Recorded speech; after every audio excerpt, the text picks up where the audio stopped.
Even in the driving rain, Venezuelans started their day in search of food, expecting to see the usual grim queues that form at government stores. Not today.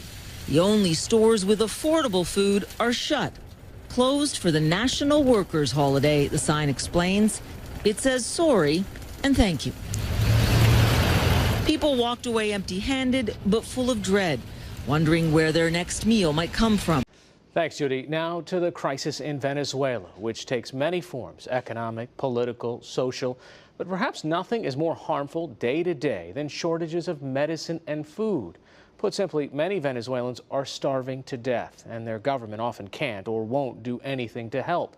In partnership with the Pulitzer Center on Crisis Reporting, special correspondent Nadia Drost and videographer Bruno Federico report. And a warning, images and accounts in this story may upset some viewers. Caracas, capital of the country with the biggest oil reserves in the world. And yet, a city where people queue all day, hoping for bread, nappies, or baby milk. We had to film these scenes undercover. Journalists aren't welcome as Venezuela sinks deeper into economic chaos. Filming inside supermarkets is a crime. Here's why. Many of them are empty. The government is drowning in debt. Imports have dried up. Inflation is over 1,000%. The people suffering the most are the poor in the city's sprawling slums. This is a supermarket shelf in the U.S. This is one in Venezuela. The shortage of basic products is a cause for concern for many Venezuelans living in South Florida.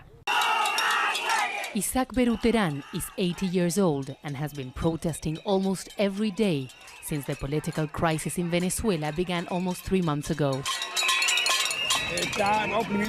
This government is oppressing the people, killing young people. There is no food, there are no medicines, there is no freedom. We have to fight. On Friday, thousands took to the streets again. They blocked dozens of roads around the city to protest the killing of a 22-year-old man on Thursday's protests. இப்போ நீங்க பார்த்தது எல்லாமே main stream media நமக்கு சொன்ன விஷயம்தான். எல்லா main stream media நமக்கு சொன்ன விஷயம் என்னன்னா, வெனிசுலால உணவு பற்றாக்குறை இருக்கு, மெடிசின் பற்றாக்குறை இருக்கு, அங்குள்ள கவர்மெண்ட் சரி கிடையாது. இதைத்தான் எல்லா மெயின் ஸ்ட்ரீம் மீடியா நமக்கு சொல்லுது. ஆனால் அதான் உண்மை அப்படின்னு பார்த்தோன்னா, இந்த மெயின் ஸ்ட்ரீம் மீடியா சொல்கிற அளவுக்கு அது உண்மை கிடையாது. எல்லா மெயின் ஸ்ட்ரீம் மீடியாவும் வெனிசுலா அதிபருக்கு எதிராகவும் அங்கே உள்ள ஆப்போசிஷன் பார்ட்டிக்கு ஆதரவாகவும் தான் செயல்படுது. அதே போல் வெனிசுவேலாவில் இருக்க நியூஸ் பேப்பரும் டிவி ஸ்டேஷனும் கூட ஆப்போசிஷன் பார்ட்டிக்கு ஆதரவாக தான் இருக்குது. நான் இதை எப்படி சொல்கிறேன் அப்படின்னா, இவங்க பேர் அபி மார்டின். இவங்க ஒரு ஜேர்னலிஸ்ட்டு. உண்மையிலேயே வெனிசுலாவில் என்ன நடக்குது அப்படின்னு தெரிந்து கொள்வதற்காக கொஞ்ச நாள் அங்கே போய் ரிசர்ச் பண்ணியிருக்காங்க. அதிலிருந்து இவங்க சொன்ன விஷயம் என்னென்னா, அங்கே உள்ள நியூஸ் பேப்பரை எடுத்து பார்த்தாச்சுன்னு சொன்னால், அதில் ஒரு 7 நியூஸ் பேப்பரை எடுத்து பார்த்தாச்சு அப்படின்னா, அதில் 4 நியூஸ் பேப்பர் ஆப்போசிஷன் பார்ட்டிக்கு ஆதரவாட்டம், 2 நியூஸ் பேப்பர் கவர்மெண்ட்டுக்கு ஆதரவாட்டம், 1 நியூஸ் பேப்பர் நடுநிலையாட்டம் இருக்கு அப்படின்னு. அதுபோலவே அங்கே இருக்க எல்லா டிவி ஸ்டேஷனும் கூட ஆப்போசிஷன் பார்ட்டிக்கு ஆதரவாக தான் இருக்குது. அங்கே இருக்க So, one thing that we're told in America is that the press in Venezuela is completely controlled by the government. So I went to a couple newsstands and bought up every paper that I could find, and surprisingly, the vast majority were not. Let's take a look at them. Últimas Noticias, it says, so far 1,200 buildings have been destroyed. I'm told that this is a neutral paper and that some days it has pro-opposition stuff, some days it has pro-government stuff, so this is a pretty neutral paper. This one's called Diario Via. It says, public power should condemn the violence. It also talks about the young man who was burned alive.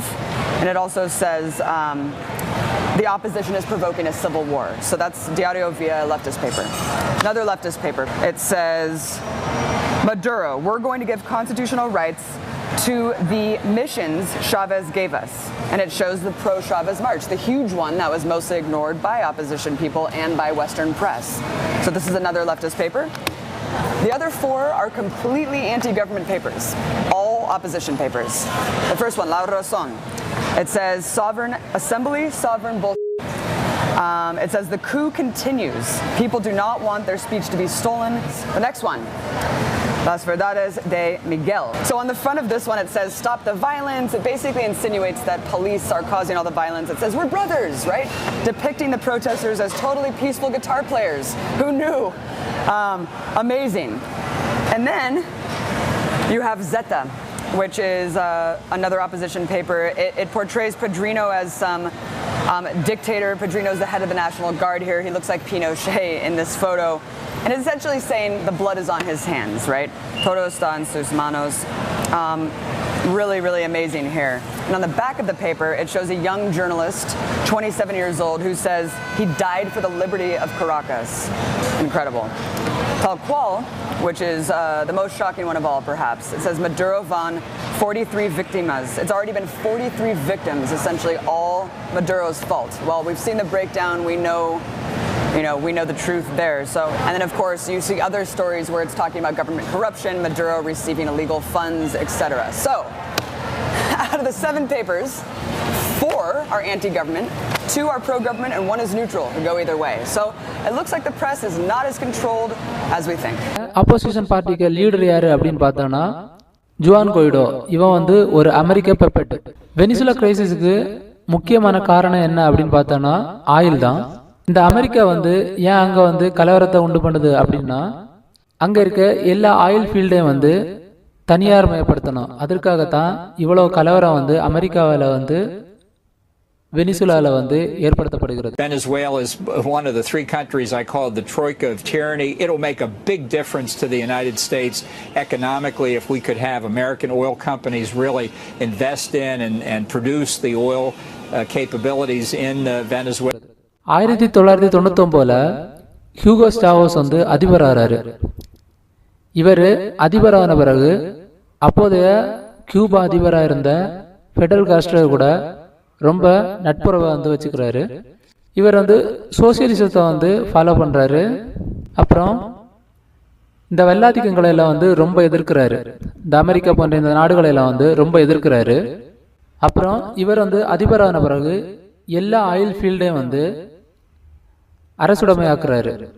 Venezuela வந்து அதிகமான எண்ணெய் வளங்கள் கொண்ட ஒரு நாடு. இதனால Venezuela வந்து அதிகமான எண்ணெய் வளங்களை வந்து ஹியூகோ சாவேஸ் காலத்தில் வந்து ஏற்றுமதி பண்ணுறானுங்க. இதனால வெனிசுலா நாட்டுக்கு வந்து அதிகமான வருவாய் வந்து வருது. இப்படி வர வருவாயின் மூலம் வெனிசுலா அதிபர் வந்து அந்த நாட்டு மக்கள் மேலே வந்து நல்ல மதிப்பு வச்சிருக்கிறதுனால அந்த நாட்டு மக்களுக்கு வந்து நிறைய நல்ல விஷயங்களை எல்லாம் வந்து செயல்படுத்துறாரு. ஹியூகோ சாவேஸ் காலத்தில் வந்து எல்லா எண்ணெய் வளங்களும் வந்து அரசுடைமையாக்கப்பட்டதுனால அமெரிக்கா வந்து அதை வந்து தனியார் மயப்படுத்துவதற்காக கலவரங்களை வந்து ஏற்படுத்துகிறது.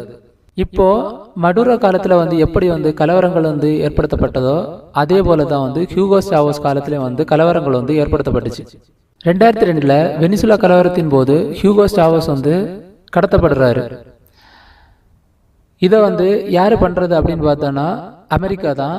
அப்போ வெனிசுலாவில் வந்து அப்போசிஷன் பார்ட்டிக்கு வந்து லீடராக இருந்த லியோபோல்டோ லாப்ஸ் வழியாட்டு ஹியூகோ சாவேஸ் வந்து கடத்தப்படுறாரு.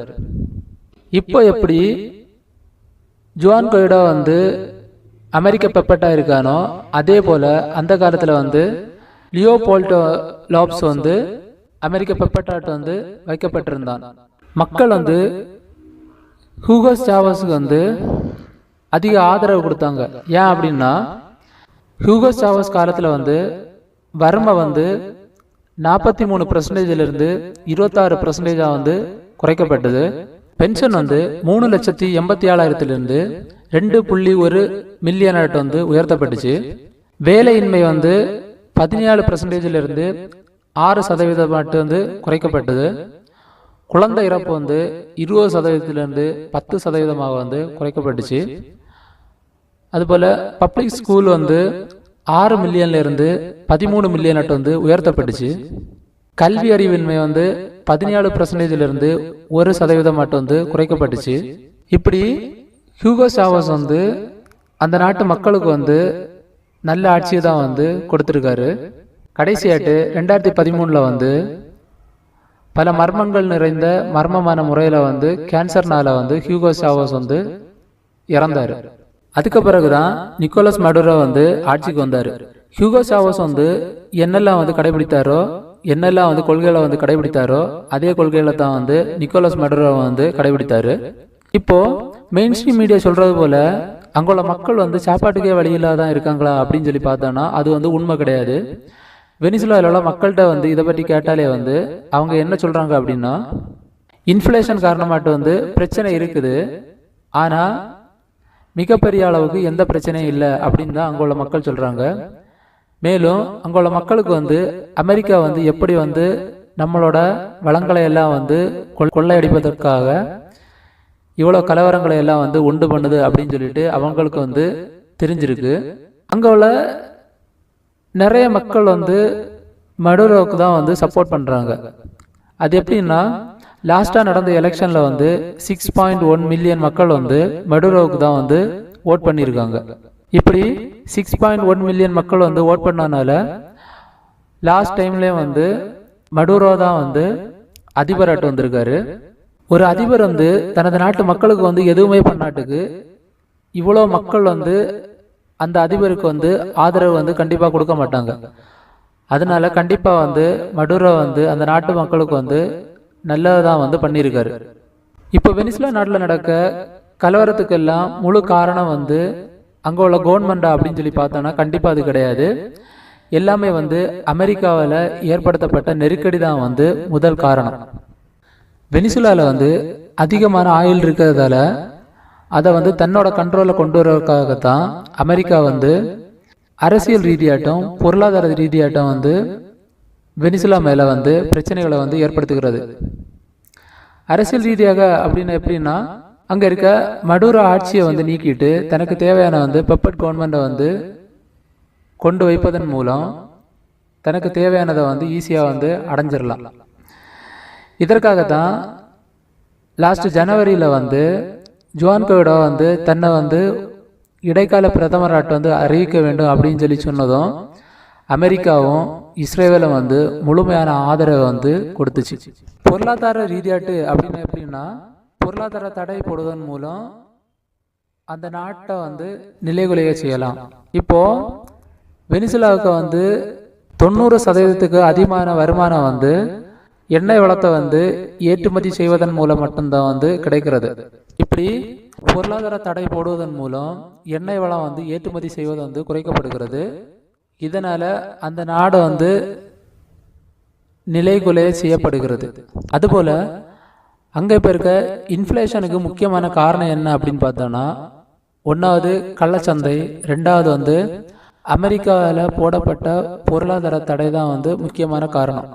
வெனிசுலாவில் வந்து வெளியிலேருந்து இறக்குமதி செய்யப்படும் பொருட்கள் வந்து அதிகமாக வந்து கள்ளச்சந்தையில் வந்து விற்கப்படுது.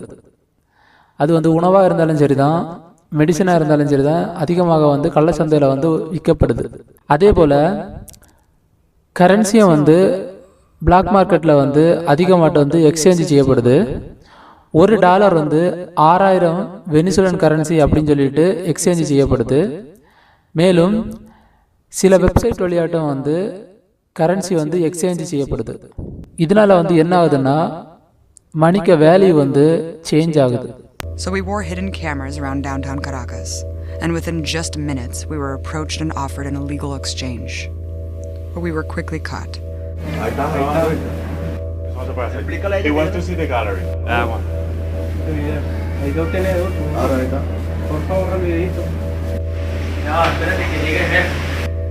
Conscious and to be. So I don't know if you. We should go. Okay. இவங்க வந்து பொய்யான விஷயத்தை வந்து மக்கள்கிட்ட பரப்புவதற்காக எடுத்திருக்க ஆயுதம் தான் வந்து மீடியா. வெனிசுலா பற்றி சொன்னாலே என்ன சொல்றாங்க அப்படின்னா, வெனிசுலாவில் ஒரு மார்க்கெட்டில் போய் பார்த்தாச்சுன்னா அங்கே வந்து எந்த பொருளுமே வந்து கிடைக்காது அப்படின்னு சொல்லிட்டு தான் வந்து மீடியாவில் சொல்லப்படுது. ஆனால் அது வந்து உண்மை கிடையாது. இந்த வீடியோ வந்து ஹிடன் கேமரா வழியாட்ட வந்து எடுக்கப்பட்டது. இதில் பார்க்கும்போது மார்க்கெட் ஃபுல்லாகவே வந்து பொருள் அதிகமாட்டே தான் இருக்கு. இந்த hidden camera.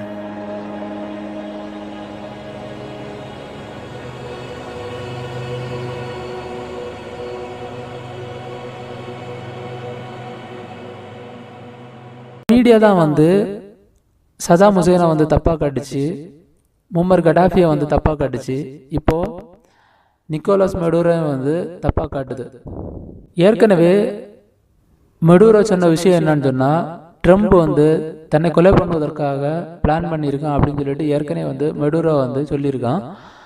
பிப்ரவரி 22 நடந்த ஒரு விஷயம் என்னன்னு சொன்னால், கலவரம் நடந்தபோது 2 பொதுமக்கள் வந்து இறந்திருக்காங்க, அதே போல் அதிகமானவர் வந்து காயமடைந்திருக்கிறார்கள் அப்படின்னு.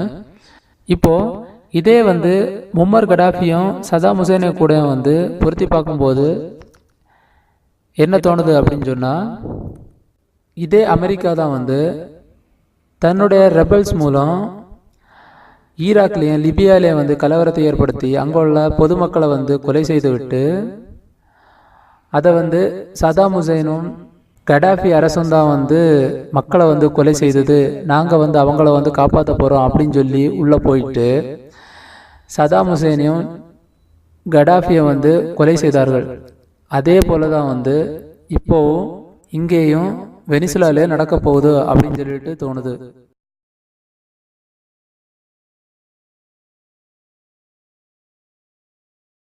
People have told us that their fridges are empty, they can't buy anything, they live in a dictatorship. I mean, is that true?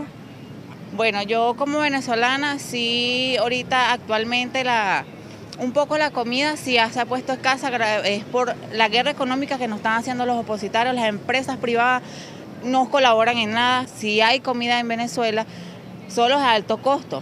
Que vengan a tierra venezolana, que vean cómo aquí la gente come las 3 comidas, almuerzo, cena y desayuno. ¿Ve? Aquí se garantizan las 3 comidas, los niños en la escuela tienen garantizada la comida totalmente gratis, escuelas gratis, educación gratis, universidades gratis, salud gratis. Bueno, realmente el que vive aquí en Venezuela es el que ve esa situación, y yo como una habitante de este país digo que es totalmente falso, porque puedes ver que en los restaurantes de las Mercedes, en los restaurantes de mayor lujo aquí, están llenos, y si realmente estuviera pasando esa situación, estuvieran esos restaurantes vacíos, la gente estuviera pidiendo comida en las calles, y no está ocurriendo eso realmente.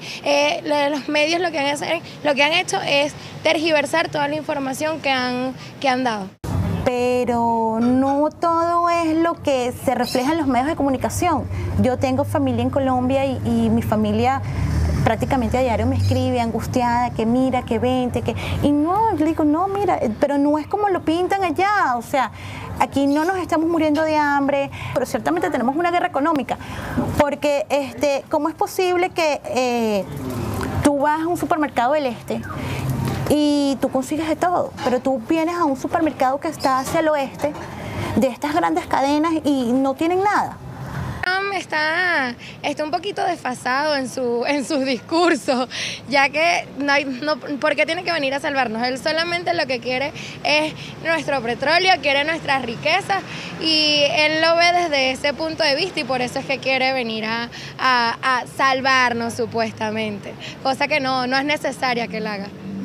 Aquí no va a pasar como Allende en el 73 en Chile, no va a pasar como Mauricio Bichot en Granada, no va a pasar como Jacobo Arben en Guatemala, no va a pasar como ninguno de esos gobiernos, porque aquí hay un pueblo consciente. A nosotros no nos hace falta ningún personaje, ni algún político, ni mucho menos un empresario que venga a salvarnos a nosotros.